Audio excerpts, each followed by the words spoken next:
தங்கக்குட்டி, நான் இங்கதான் லேண்ட் வாங்கியிருக்கேன். இதுல புதுசா வீடு கட்ட போறேங்க.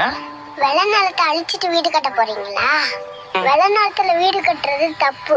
இதுல பனைமரத்தை வெட்ட போறீங்களா? பனைமரத்தை வெட்டணும்னு சொன்னா நீங்க ஏன் டென்ஷன் ஆகுறீங்க? பனைமரத்தை பத்தி உங்களுக்கு எதுவும் தெரியல, நான் சொல்றேன். சரி சொல்லுங்க. தமிழர்களோட கலாச்சாரத்துல மிகப்பெரிய பங்கு பனைமரத்துக்கு இருக்கு.